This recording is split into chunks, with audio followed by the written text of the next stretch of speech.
I feel like the window just closed on the Bucks. Oh, yeah, no, I do too. And I think they know that. You think they got no shot to go? How much of an opportunity now do they go to have to win this series? I feel like the window was there. They gotta win. They gotta win 2 in a row, obviously. Man, I can't, just like how I can't foresee the Clippers. If they let it get to a game 7 against the Jazz, I don't see them winning in Utah. I just don't see. Do you understand how crazy it's going to sound and how crazy it's going to be in Brooklyn if we get back to a game 7 in Brooklyn? I don't think they have a shot. I'm talking about Giannis is going to be crazy tight. Is Giannis ever going to be that guy that leads you to a championship? We talked about this. If you remember this, we talked about it. We had a January or February podcast where we talked about it. I believe you said he needs help. Mm-hmm. That's what I said. Because I felt the same way that I've always felt about a guy like Giannis. A player like him, as in Ben Simmons, even as in, even Dame Lillard, to a certain extent. I mean, there are certain players where I just don't think, and especially with a guy like Giannis, not a great facilitator. He's an okay facilitator. Doesn't really facilitate that often.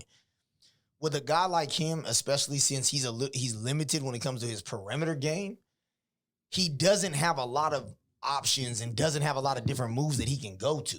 So what happens is, and then also his IQ still isn't that high. It's just really not. He's gotten bigger. He's gotten stronger. His game, like you said, has improved a little bit in some form and in some facets. But I just think that in order for him to, if he's gonna win a title, it's not gonna be with Chris Middleton.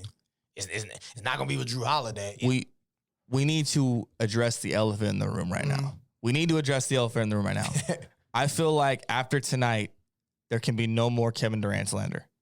He has 49 points. The game's not over, but it's damn near over. He had 49 points, 17 rebounds, 10 assists. He was 4 for 9 from 3. Oh, no, yeah. The man had 16 of 23.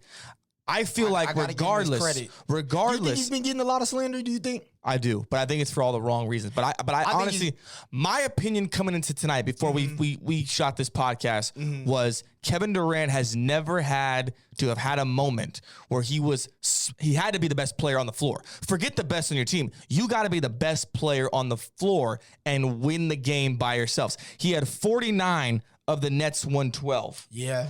James Harden played, but he had 6 points. He wasn't James Harden. He had to be the best player.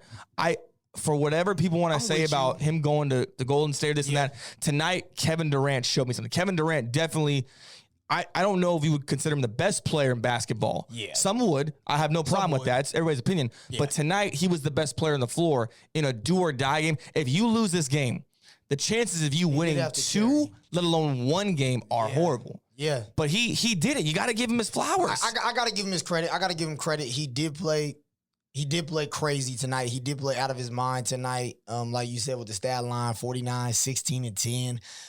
Made some big shots down the stretch as well as we heard. The Kevin Durant thing has always been a little bit tough for me because for me, I've never necessarily slandered him. I've not been on that side of it. Most players I don't really slander. I mean, that's just not how I rock. But at the same time, I think the energy's got to be the same. And I think that's where my only thing has ever been with it when it comes to KD, Kawhi, PG. You got to keep it Russell the same that you would keep LeBron. Let's keep it the same energy. If you're gonna give a pass for injuries, give a pass because I was injured and AD was injured this year. Exactly. If you're going to give a pass to Dame because CJ McCollum was injured and the rest of his team was injured, okay. If you're going to give a pass to Denver Nuggets because Jamal Murray wasn't there, just keep the energy the same. When it comes to KD, obviously a lot of people didn't agree when he went to the Warriors because after they already won a title, didn't agree of how it happened in Brooklyn. But now, we at least saw tonight. And the reason I won't really jump out the window is because he did it. He did it one time. He didn't take his team to the finals by himself. He hasn't won a title with basically having no one around him by himself yet. So that's where I probably won't jump out the window, but I'll definitely give him his flowers. I mean, he had to perform tonight. This was one of those games where if he didn't step up, if he only scored 30 points, they would have gone after him. They probably would have gone after him. I can't front. I can't. But see, and here's the thing that I've always felt with with KD. Here's the thing too. What's always been on KD's side is you can blame Steph. You can blame Draymond. Draymond's even gotten some of the blame. You could even blame Kyrie for getting hurt. You could even blame Harden. I personally don't really think granted, if KD had a horrible game, yeah, he would get blamed for it. But most of the time, I feel like KD don't necessarily get a ton of blame. He does get slandered at some times for the decision he made and stuff like that. But most of the time, I feel like a lot of people do give him a pass. I think the main thing with Durant has always been that people don't acknowledge what he's done because there's always that elephant in the room, like, well, you switched up, so they don't need to keep going over and over again. You know what I'm saying? But I don't think they would have blamed James tonight if they lost tonight. I think Kevin Durant would have gotten the blame. Got you. Okay. I think there was a lot of people ready to just like go at Kevin Durant. Tweets drafted. Tweets drafted. Yeah. You know people had that. All facts. But tonight, I mean, you just can't say anything less. The man stepped up. He did what he had to do. He did. But now, I don't know what Kyrie Irving's status is going to be. Yeah. I don't know if James Harden can even go out another 30 minutes, but we got to wait and see, man. That's the crazy part. How much of a chance do you give the Bucks to win the series going forward? Win the series going after this 3-2. This to me is going to be a heartbreaking loss to them because of how they came out on firing on all cylinders, first half, second quarter, and how they were trying to basically demolish the Nets tonight in Brooklyn. And the fact that they allowed Brooklyn to come back and they collapsed clearly, even with everybody else, Chris Middleton and Drew Holiday still playing well.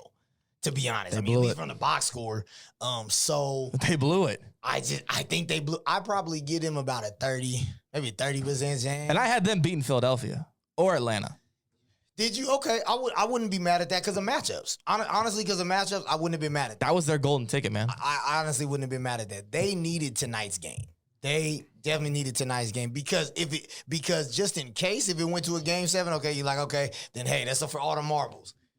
But it is going to be crazy. Now, granted, is KD going to have another game like this in a row? He might have to. It's possible. He's probably going to have to. He might have to. He probably going to have to because I think the Bucks, even though I only give them about 33% chance to win the rest of the series, they're going to be trying to come out desperate tomorrow. They got to.